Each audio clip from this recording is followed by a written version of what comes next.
Fire insurance की। तो fire insurance हम लोग क्यों लेते हैं, क्यों एक इंश्योर्ड पर्सन बेसिकली पे करता है प्रीमियम इंश्योरेंस कंपनी को, so as to save his assets and property. जैसे कि उसके एसेट्स में या तो प्रॉपर्टी में अगर उसके कोई आग लग जाए और जितना भी उसका नुकसान हो वो इंश्योरेंस कंपनी कवर करके दे दे।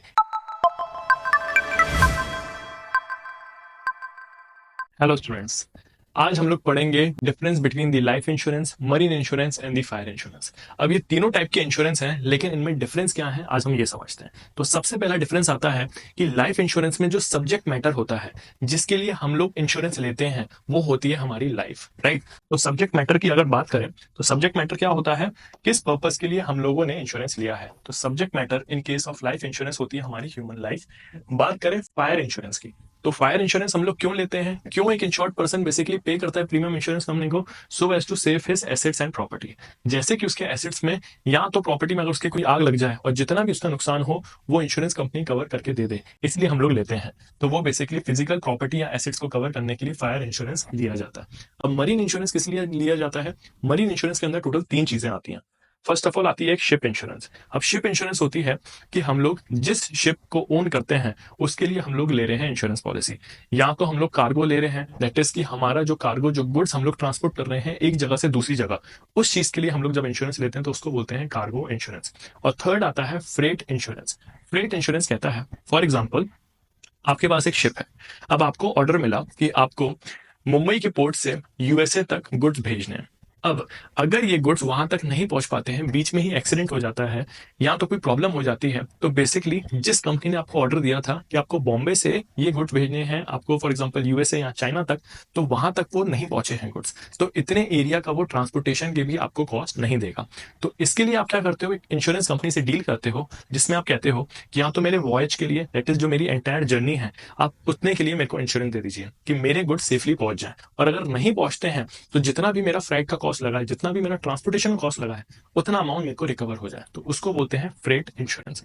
तो तीन टाइप के जो यहाँ पे सब्जेक्ट मैटर होते हैं वो होती है शिप, कार्गो और फ्रेट, राइट। फिर आता है एलिमेंट। एलिमेंट का मतलब होता है कि जब भी आप लाइफ इंश्योरेंस लेते हो तो दो चीजों के लिए लाइफ इंश्योरेंस लिया जाता है। पहली बात तो protection of your life, right, जो मैंडेटरी है। और दूसरी चीज है कि ये आपका लाइफ इंश्योरेंस इन्वेस्टमेंट की तरह भी वर्क करता है। कैसे, अगर आज आप कुछ अमाउंट प्रीमियम के तरह पे कर रहे हो इंश्योरेंस कंपनी को, तो ये बेसिकली आपकी एक सेविंग हो रही है जो आपको काम आएगी जब एक लमसम अमाउंट कंपनी आपको देगी, जब आप रिटायर कर रहे हो, जब आपकी फिक्स पीरियड खत्म होता है इंश्योरेंस पॉलिसी का, या तो जब आपकी डेथ हो जाती है तो आपके डिपेंडेंट्स को ये पैसा मिल जाता है। तो लाइफ इंश्योरेंस अगर देखा जाए तो प्रोटेक्शन के लिए ली जाती है, या तो आप उसको इन्वेस्टमेंट के लिए भी ले सकते हो। इसीलिए लाइफ इंश्योरेंस को हम लोग एश्योरेंस भी कहते हैं। क्यों एश्योरेंस बोलते हैं, क्योंकि यहाँ पे अगर आप कुछ प्रीमियम पे भी कर रहे हो तो ये पैसा आपका सेव हो रहा है। फॉर एग्जाम्पल जब भी हम लोग गुड्स ट्रांसपोर्ट करते हैं तो ट्रांसपोर्टेशन कंपनी कहती है कि भैया एक बिल दे दीजिएगा। अब उस बिल में क्या होता है, उस बिल में गुड्स का अमाउंट होता है कि कितने के गुड्स हैं जो हम लोग ट्रांसपोर्ट करवा रहे हैं एक जगह से दूसरी जगह। तो कल को अगर ये लॉस हो भी जाता है तो मतलब जो ट्रांसपोर्टेशन कंपनी है वो कितने का क्लेम देगी उस पर्सन को जो वो गुड्स थे, राइट। इसीलिए हम लोग हर बार मांगते हैं बिल, जो भी पर्सन गुड्स भेजना चाहता है एक जगह से दूसरी जगह, राइट। फिर आता है लॉस मेजरमेंट। आपको क्या लगता है, लाइफ कभी किसी की वर्थ कर सकते हैं कि 2 करोड़ की लाइफ है उसकी या 5 करोड़ की लाइफ है, नहीं कर सकते। तो लॉस मेजर नहीं कर सकते हैं लाइफ इंश्योरेंस में, लेकिन फायर इंश्योरेंस में कितने के एसेट्स थे उसकी एक मनी वैल्यू होती है, तो हम लोग मेजर कर सकते हैं लॉस फायर इंश्योरेंस में और मरीन इंश्योरेंस में। तो loss is not measurable life insurance में, लेकिन loss is measurable fire insurance में और मरीन इंश्योरेंस में। फिर आता है सरेंडर वैल्यू और पेड अप वैल्यू।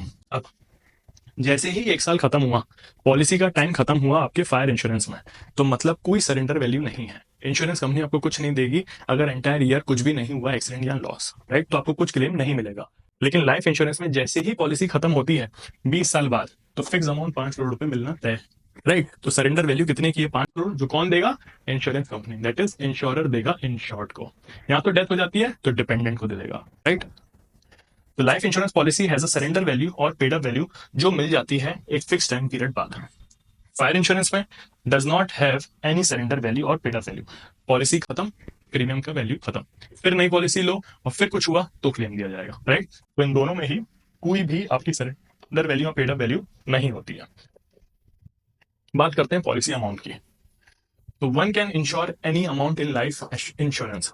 देखो, अगर हम बात करें फायर इंश्योरेंस की, अगर मैंने फायर इंश्योरेंस लिया है फॉर से मेरे जो एसेट्स हैं मेरे एसेट्स की प्राइस थी 1 करोड़ रुपए। 1 करोड़ की मशीन थी जो मेरे पास फैक्ट्री में रखी हुई थी।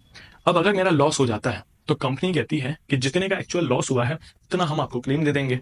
अब आप खुद ही सोचिए, अगर आपकी पूरी मशीन खराब हो जाती है तो आपको मैक्सिमम कितना मिलेगा? 1 करोड़। अगर आप इसके ऊपर पॉलिसी लेके रखते हो 10 करोड़ रुपए की, आपकी गुड्स की वैल्यू है 1 करोड़ रुपए, और अगर आप सोच रहे हो कि अगर आप पॉलिसी ले लो कितने की, 10 करोड़ की, अब आप खुद बताओ, भले आप 10 करोड़ की पॉलिसी ले लो, 10 कंपनियों से ले लो 1 1 करोड़ की, लेकिन अब जो मैक्सिमम क्लेम है वो कितने का मिलेगा? 1 करोड़ का ही मिलेगा ना। क्यों मिलेगा 1 करोड़ का? क्योंकि जितने का लॉस हुआ है उतने का ही तो आपको पैसा मिलेगा, राइट? तो बेसिकली सिर्फ लाइफ इंश्योरेंस में आप जितने का चाहो उतने का लाइफ इंश्योरेंस पॉलिसी ले सकते हो। 5 करोड़ की ले सकते हो, 2 करोड़ की ले सकते हो, 3 करोड़ तक की आप पॉलिसी, जो अमाउंट आपका मन करे, आप लाइफ इंश्योरेंस के केस में ले सकते हो। और वो आपको इंश्योरेंस कंपनी पे कर देगी मैच्योरिटी के टाइम पे, क्योंकि वो आपसे उतना प्रीमियम भी लेगी।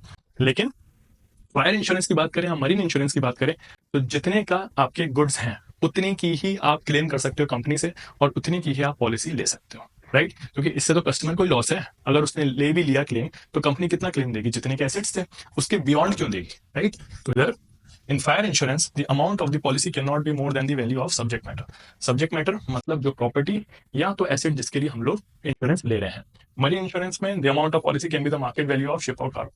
जिस सब्जेक्ट मैटर शिप के लिए या कार्गो के लिए आपने इंश्योरेंस लिया है उतने का ही बस आप इंश्योरेंस की पॉलिसी ले सकते हो। बात करें contingency of risk. Contingency of risk कहता है कि एक चीज है सर्टन, एक चीज है अनसर्टन। तो खुद ही आप बताइए, सर्टेनिटी कहां पर है? लाइफ इंश्योरेंस में, कि डेथ होनी तो पक्की है, तो मतलब जो अमाउंट भी है वो पक्का है कि मिलेगा ही मिलेगा लाइफ इंश्योरेंस पॉलिसी के केस में। लेकिन फायर इंश्योरेंस में और मरीन इंश्योरेंस में एक अनसर्टेनिटी है कि माइट बी पॉसिबल इंसिडेंट हो जाए, एक्सीडेंट हो जाए, लॉस हो जाए या ना लॉस हो, राइट? तो कंटिजेंसी ऑफ रिस्क कहता है लाइफ इंश्योरेंस में there is element of uncertainty कि डेथ तो होगी ही होगी, या तो मैच्योरिटी होगी पॉलिसी की तब पैसा मिल जाएगा एक इंश्योर्ड को, राइट? तो कंटिजेंसी इधर पक्की है कि यहाँ पे पैसा मिलना ही है। तो इसी को हम लोग बोलते हैं कि एक एश्योरेंस है पर्सन के पास कि उसको ये पैसा मिलना ही है इंश्योरेंस कंपनी से in the form of claim. बात करें फायर इंश्योरेंस से, लॉस नहीं हुआ, एक्सीडेंट नहीं हुआ, फायर नहीं लगी तो पैसा भी नहीं मिलेगा। तो वहां पे क्या है? अनसर्टेनिटी है। The event that is destruction of the fire may not happen, तो there is an element of uncertainty जो कहता है कि क्लेम नहीं मिलेगा अगर लॉस नहीं हुआ। तो प्रीमियम भी पे कर रहे हो, लेकिन ये भी पक्का नहीं है कि क्लेम मिलेगा नहीं मिलेगा, क्योंकि है तो लॉस के ऊपर, लॉस होगा तो ही अमाउंट मिलेगा ना। तो यहाँ पे एक अनसर्टेनिटी लगी रहती है फायर इंश्योरेंस में। बात करें मरीन इंश्योरेंस में, the event that is loss at sea may not occur, तो वहां पे कोई क्लेम भी नहीं मिलेगा, तो यहाँ पे भी एक अनसर्टेनिटी लगी रहती है। तो ऑल इन ऑल हमने देखा कि लाइफ इंश्योरेंस में एक क्लेम मिलना पक्का है, मिलेगा ही मिलेगा, चाहे वो डेथ पे मिले हमारे डिपेंडेंट्स को, हमारे फैमिली मेंबर्स को, या तो हमारे बेसिकली फिक्स टाइम पीरियड खत्म होने के बाद मिल जाए।